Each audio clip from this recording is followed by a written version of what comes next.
Pessoal, boa noite, a paz do Senhor, uma noite muito agradável de terça-feira, que o Senhor venha a te dar uma bênção, nos dar uma bênção nessa noite. Eu peço que você curta o vídeo, se inscreva no canal, compartilhe, comente. Hoje eu queria falar um pouquinho sobre fugir, e como nós fugimos, né? E é difícil permanecer numa posição, é difícil se manter ali num posicionamento que Deus requer de nós, e é comum do homem.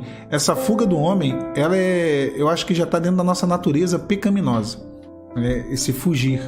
E quando eu olho ali Paulo mandando uma carta para Filemão, eu acho bem interessante. Diz assim, lá em Filemão 1, no versículo 10 e versículo 12 ao 12, diz assim no texto: peço-te por meu filho Onésimo, que girei nas minhas prisões, o qual noutro tempo te foi inútil, mas agora a ti e a mim muito útil. Eu te tornei a enviar, e tu torna a recebê-lo como as minhas entranhas. O homem, como eu falei, ele não quer se submeter. O homem não gosta de se submeter ao querer de Deus. E não gosta de ser servo de um senhor. E essa breve história do escravo Onésimo, o que o texto aqui mostra, que ele fugiu da casa de Filemão, isso está registrado na palavra, porque ele não queria mais ter aquela vida de servo. Ele não queria mais se submeter à vontade do seu Senhor. Então, como o homem foge da presença de Deus, e essa história se assemelha a isso, Onésimo fugiu da casa de Filemão, por não querer ser o seu servo. Onésimo fugiu, para não ser servo, e acabou preso na mesma cadeia que Paulo. Olha como que as coisas são, né? Estava ali preso junto com Paulo. E naquele lugar ele ouviu uma mensagem de salvação e acabou se convertendo, tendo uma real experiência com o Senhor, por conta de estar ali e ouvir a palavra. Foi liberto e Paulo mandou ele voltar à casa de seu Senhor, à casa de Filemão. Então, o livro de Filemão é uma carta que Paulo envia para Filemão para receber de volta o seu escravo, que agora, nesse momento, já queria ser de novo, se submeter ou se subjugar ali à vontade de Filemão. Já era alguém transformado, já era um irmão na fé, porque Filemão já havia se convertido, e também Onésimo, já eram dois servos.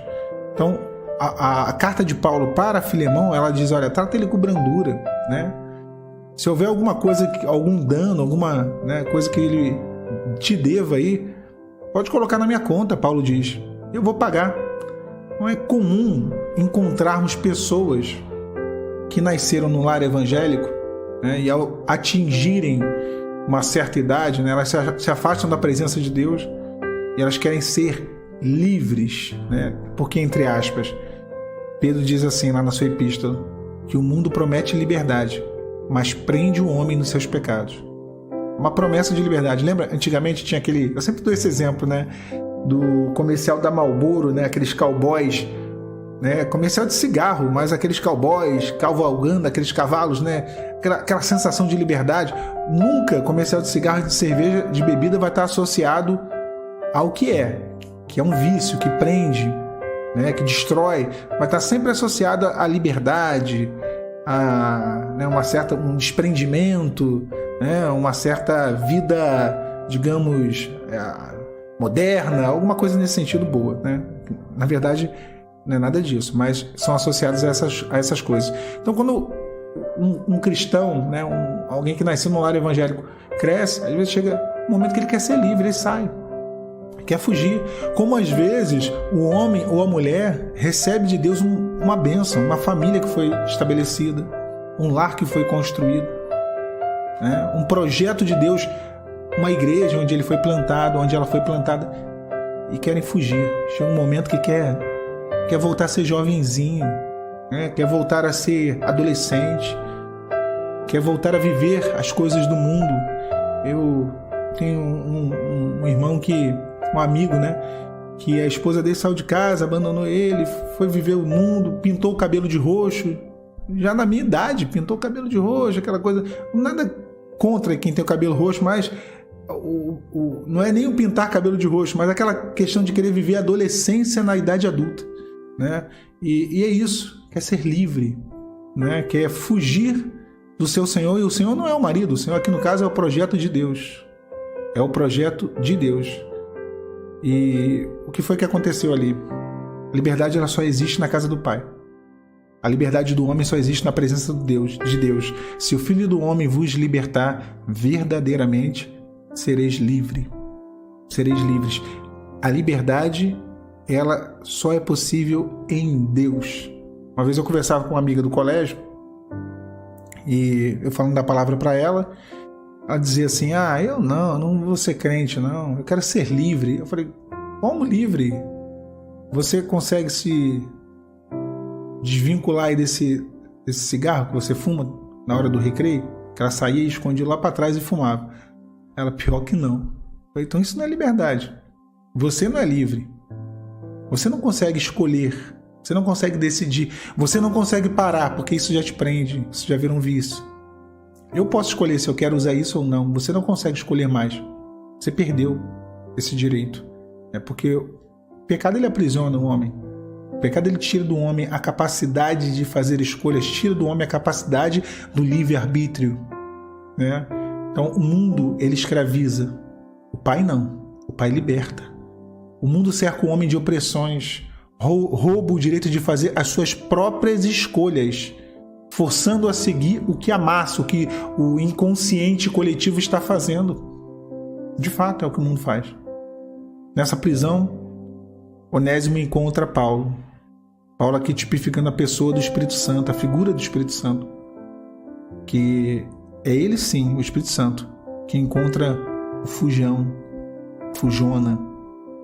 que nos encontra. Ele nos encontra quando estamos fugindo. Ele encontra o homem, a mulher quando está fugindo e faz entender as coisas.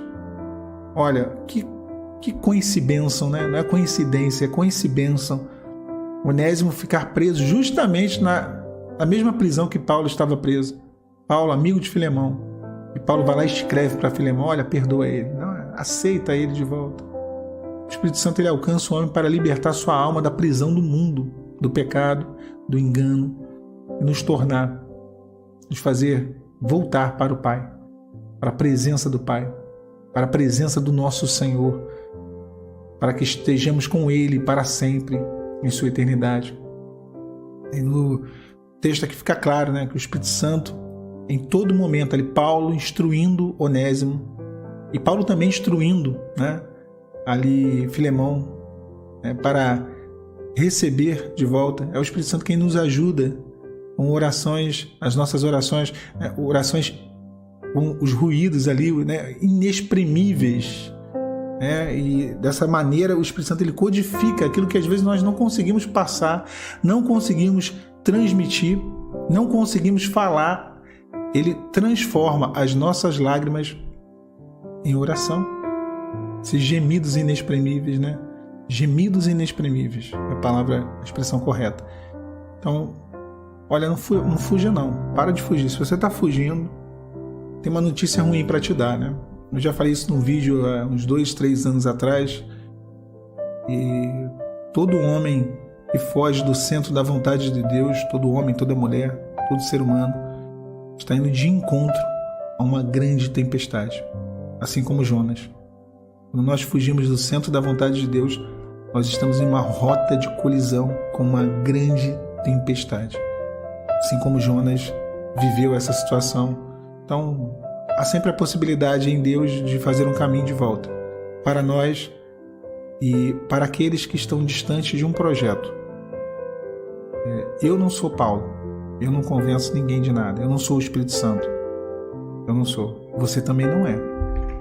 Deixa o Espírito Santo agir, deixa o Espírito Santo falar, deixa o Espírito Santo orientar, deixa ele se encontrar. Ele vai encontrar uma ocasião propícia, um momento adequado para fazer esse fujão aí, esse Onésimo, voltar para o seu Senhor. Talvez seja hoje a ocasião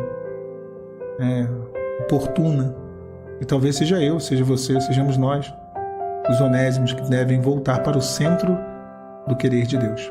Tá bom? Deus te abençoe nessa noite. A paz do Senhor Jesus.